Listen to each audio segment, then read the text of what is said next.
All right, so we found Kryptonite. It's been hiding in the square body secret lair. And Michael doesn't want to be on camera, but him and Daniel have been secretly working on it, and it ended up needing a new heart. The old heart is getting redone, but we'll let Daniel tell you what all's taking place. And then I got a funny story that I don't think him or Michael know either, but it's even more funny. I'm gonna tell y'all once we get through this. All right, guys, so last year, I believe it was Memorial Day, we hurt the motor in the truck. We knew it was hurt at the mud bog. We went ahead and still made a pass or two, knowing that it was hurt in true GW fashion. So it still ran, still drove, everything. We put it away. Obviously, the winter came, and we got busy with other things. Figured we'd get to it, check it out, do a compression test, etc. And came down to, ended up, it got a piston, actually a couple. And we went ahead and pulled the motor out, brought it over to Michael's, because we just cannot get on our personal stuff during the week. We're way too busy. We'll always end up last minute. So he popped the motor out for us, and we actually dropped some cubic inches. Went from a 638 to a 632. The motor that's in it now is a really nice piece, all aluminum 632, and it's got two kits on it. We're only currently utilizing one kit, and we're right back roughly to about the horsepower we were, even though we dropped a couple of cubic inches. The motor being lighter, we had to make some suspension changes because it makes a big difference on the nitrogen shocks. Really, for this truck, the aluminum block is kind of wasted because this is a big, heavy pig. So, you know, in a race car, it would have been a lot more beneficial. It just happened to be what came along at the time. So, stuck that in there, reworked a little bit of the nitrous stuff to make everything work out. Drop the suspension back down to make the difference for the weight, and we just making some test hits today, which you'll get ready to see now, and that'll conclude getting it back together. The other motor's actually almost all the way back together. Made a rod change, of course it got pistons, and made a cam change as well. We're able to salvage the heads and the block and the crank, and that's going to be making quite a bit more horsepower on the same platform. So we'll probably end up sticking that back in. But we're going to go out there and see what this one will have and give it all it's got. I think it's going to be enough. As always, we'll show up with probably the heaviest full steel body truck that's there, with the heaviest chassis and the biggest axles, and we're gonna run up front with them like we normally do. That's another thing that we did. We did a gear change. So this truck at the time had the most gear overdrive possible. We were able to make a little bit of change on that with new availability from SCS, and get the gear knocked out a little bit. This truck has 672 gears in the rear, and there's really no other option for that. So you have to kill the gear by lesser horsepower, or you have to kill the gear in the transfer case. Well, obviously we're not lacking on horsepower, so we killed the most gear that we could in the transfer case to pick up wheel speed, which is what you want. When you got the horsepower to push the truck weight and the tire, you want maximum wheel speed almost as soon as you can get it to propel you through the mud and to the jump as quickly as possible. So next video of this truck will be in action this coming weekend. We'll be at a mud bog, and we're gonna see what it does. Get it back out, maybe for the only time this year, who knows. Hopefully not. Hopefully we hit a couple more, and we'll make sure you guys are included on the ride. Hopefully we'll have more better video, better editing, so you can actually feel like you're there and part of it. That's one thing that we lack on greatly, is when we get out there, we're much more concentrated on doing a good job, running the truck, whatever, having family time. We do not get as much video as we should, and we'll hopefully have some help to be able to get that going forward. So take a look at it next weekend. We'll be at Greens Raceway in Disputana. So the biggest thing with this truck, after the last truck crashed, was safety. And all of the cage work Brian and Daniel did in the shop to make sure it was safe. And I'll tell you, if you guys follow like Cletus, you'll see he's selling Eagle, because, you know, he gets in it and, you know, it's just something you feel. Well, sometimes you get in something that's fast enough, you just feel like there is no control. Getting in this truck, you have to just hit it to the floor and go. You can't chicken foot it. It's even got a little thing on there to keep your foot from falling off. And You just have to, and it's a feeling like nothing else. So going drag racing, you look at the end of the track, you point it and go. We've showed up to events. Daniel was a kid. We had a guy invite us to this mud bog we'd never been to, and he begged us and begged us and begged us. I couldn't leave work early, so at 12 o'clock on the dot, we shut down the car lot, got in the rollback, and took my old Samurai to a mud bog. You couldn't see the end of the track because it was a curve. It was a mud bog that went around a curve. It had trees. Yeah. And we could hear trucks down there. We could hear trucks down there getting stuck. Well, they call us to the line. And we're late. Like, this thing started, we were way late. And we pulled up to the line and buzzed through the event, came down the other side, came through a cow pasture. I damn near fell out of the truck trying to see, getting back to the trailer. Nobody made it through the mud bog that whole day. And lo and behold, several of the people there, this has been 20 years ago now probably, are, yeah, right. Some of our most regular customers, because they'd never seen nothing like that. But we were at the last event with this truck, and it was hot, and I was laying underneath a truck beside this one, and people were coming around, and I was just listening, and people came around and looked at this truck, and we hadn't run yet, and they said, these boys just cheat. They cheat. And lo and behold, this truck runs the top class. Like, there's no limit class. Unlimited. No rules. And they didn't really say. They were just looking and looking and looking and looking. And this is, the guy was with them, had a truck in there. He said, my windows roll up. My truck's still normal, and I got to run against stuff like this. So when I got up to the line, I know Michael and Daniel didn't pay attention to this, but I made sure I rolled my window up. I rolled my window down. Guys, that's a glass windshield. That's glass windows. That's a glass back window. That still has vent windows. When we show up to an event, it's all metal. When we show up to, and my last truck was too. My square body was just like this. We are almost double the weight. Or more. And we might be half the horsepower to some guys. Yeah, we do run against a lot of alcohol blower. Alcohol blower motors, which is what I almost went with. Almost double the horsepower. But the truck works. And it works because Daniel and everybody that works on it just puts a lot of effort into it. And we got to give Michael a ton of credit. These guys have been doing it. We've been doing it for 30 years. Air pressure, shock adjustment, nitrous adjustment. It's got nitrous. It's fine. It runs nitrous class. Making sure the truck's safe so that when you get in it, you can just hit the gas and go. We don't have to feather it. Daniel's run it. He actually did a better pass than I did. I think he blew the motor up. I think next one's on him. My fault. Yeah, it's his fault. But it takes all that effort to make a truck perform properly. You can't just slam it together and go. The square body truck, it took me 6 or 7 years to make it competitive. Gear changes, just like that. I didn't think to go into the transfer case. We thought we had the latest, greatest, and highest stuff. Thank goodness they checked it. We picked up how much? Picked up another 20-mile-an-hour wheel speed. 20 miles an hour of wheel speed. That's calculated, so it's no problem to figure that out.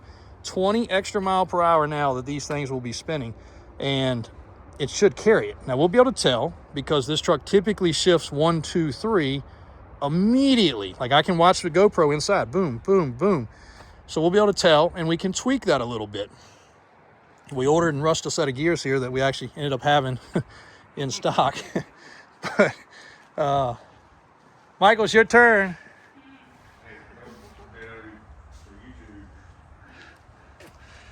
Michael still doesn't want to talk. But Michael also competes very competitively. He runs multiple classes. How many trucks is he running now? He runs 2 trucks and 3 to 4 classes every time. And he's back and forth between the 2. So sometimes he makes 8 to 10 passes at an event himself in between his trucks. And same thing, shock adjustments, nitrous adjustments, making sure they got heat in them. Changing tires, which are covered in mud. That's something that we don't have to do. That's the one nice thing about the unlimited truck is you show up exactly like it is, and you take your fuel, you take your nitrous. You don't have to take 14 sets of tires and wheels. We can pull this on an open wheel race car trailer and show up ready. So it is very, very nice because for many, many years, the truck that I helped run, we had to do gear changes and tire changes 3 to 4 times per event. Sometimes we'd show up on one set of tires in a gear set, run that pass, change it to another set of tires and gear set, run that pass, and then have to go back to the original setup because of the way they had the classes set up. And there's nothing that you can do about that. It's just the luck of the draw of what classes you run, what your truck fits, what the rules and regulations are. You're at their mercy as far as the way they run the classes. And the mud dogs try to set it to where you're not having to do that, but in that particular case, we ran so many different classes. The truck was very versatile, and ran all the way down in some of the smaller classes, all the way to the big unlimited class like this. And that's really hard to get a truck that you can do that and be competitive. You can enter any class that you want as long as you fit the rules.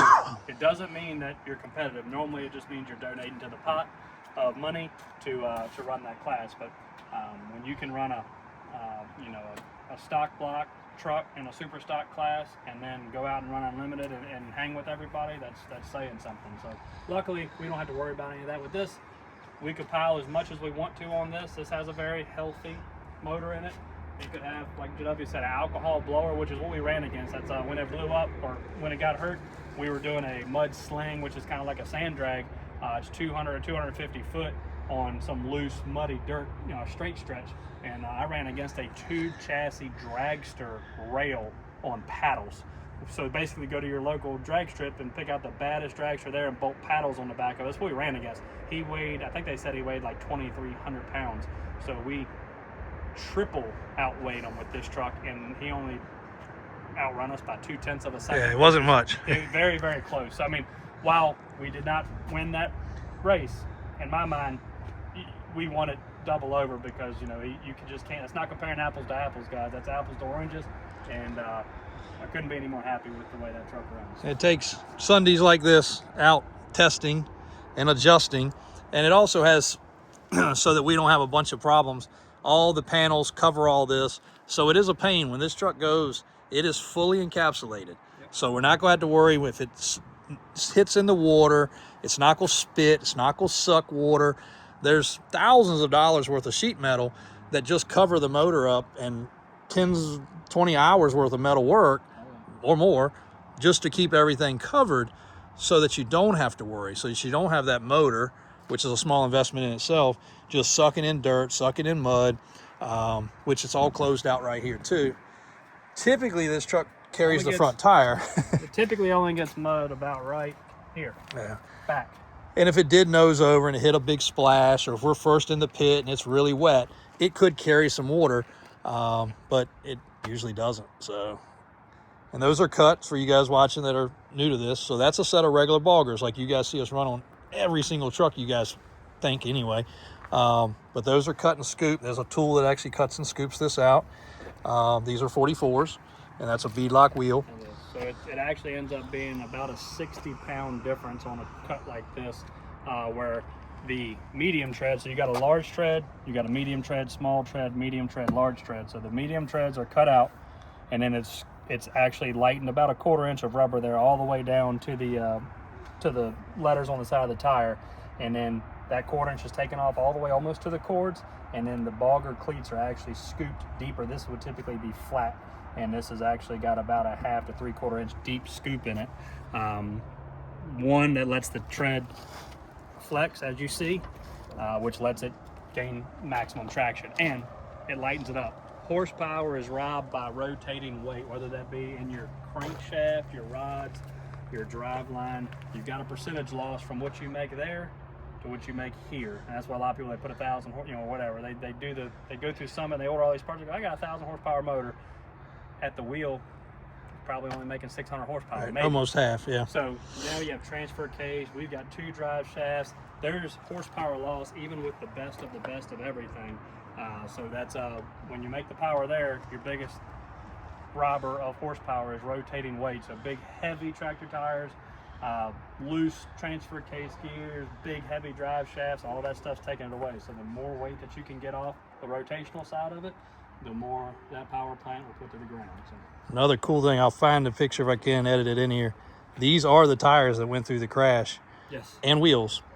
And all of them were off bead, off wheel. And very twisted. And yeah. It actually ripped the beads past the bead lock. So this for those that never had a true bead lock, a natural tire, you would take this tire and you would mount it past that bead, and when you air it up, it looks just like this.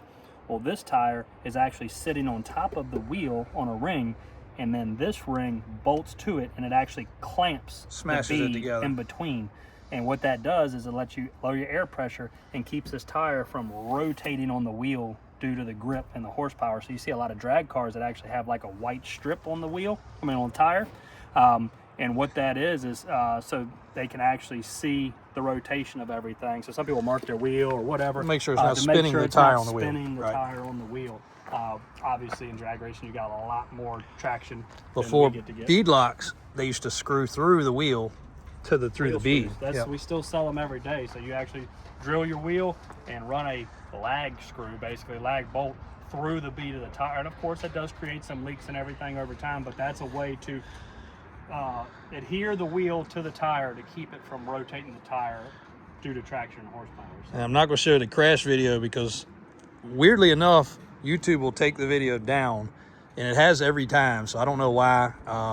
Sometimes you can show that stuff, sometimes you can't, but I'll show the picture and hopefully it doesn't take it down. But these were mangled and they got them back together. All four of these tires, correct, are the tires. yes. Yeah, so far we did a couple of bead lock rings and Yeah, some wheel repairs. But yeah, it took a pretty nasty tumble on the hubs. it broke all the axle shafts. We actually didn't use the axles out of the other truck. We put the aluminum hubs off the other truck on this. Once again, rotational weight, guys. That factory Rockwell hub, I'll show you in comparison. That's a big hub. You know, it's way bigger than your average 1-ton or half-ton axle. And that taking that big cast heavy steel hub off and putting a set of aluminum hubs saves you pounds and pounds of weight. Just like the tires, 60 pounds a tire difference. The wheels are only, I think these wheels are only like 16 pounds with double bead lock, if I'm not mistaken. Yeah, you can throw those around you can like a take those toy. and throw them up with one hand and catch them, no problem. So getting all that weight down on the drivetrain kind of makes up for having this big, heavy pig, full frame truck with a full subframe. We actually haven't put it on scales, but I know from other builds and other trucks that are together, this truck weighs every bit of 7,500 pounds the way it sits right now. Yeah, I think I've said 8 a few times, which might be a little overkill. It's And a lot of safety. So we got kill switch here, double cutoff switches. kill switch in the truck, battery inside, encased, And fuel pump. because my fuel pump used to be back here and it failed a lot of times. Gets water peppered with mud. That's the bed sides are full. I mean, the only thing this truck is missing Floor as far as a street and truck would be tailgate. the floor, which in this truck would have been a wood floor. Yep. And then the full tailgate, which if we could find one in good enough shape, I'd actually probably go ahead and put it on just to make it look complete. But it's heavy. I can't stress that enough. Well, she's back for another season. And you can see here, lots of reinforcement. Brian had me come down several times to fit in the truck. So it's set up for a large fella. It is it's what we like to call ratty but ready. And by the way, guys, on that note, I have them posted on the website. We've got Ratty But Ready shirts. A lot of you guys asked for them. And I also have Ratty But Ready hats on the website too. So we've got some nice patch hats. We've got some nice shirts. I got all that done. Last time we talked about this on a video and totally forgot to make a video letting everybody know. So davisoffroad.com, those shirts and hats are for sale. And, Check out Daniel remembering the plug. That is great. Yep, I just remembered that. I've had the shirts for a month and a half. You would think I'd remember by now. Well, proud of the team for this, guys. We'll go in and we'll go at least put Michael on Open camera. that door one more time. Yeah, check it out. They even got door panels.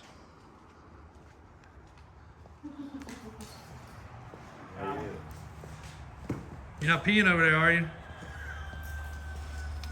No, I'm not peeing. Good job, sir. Thank you.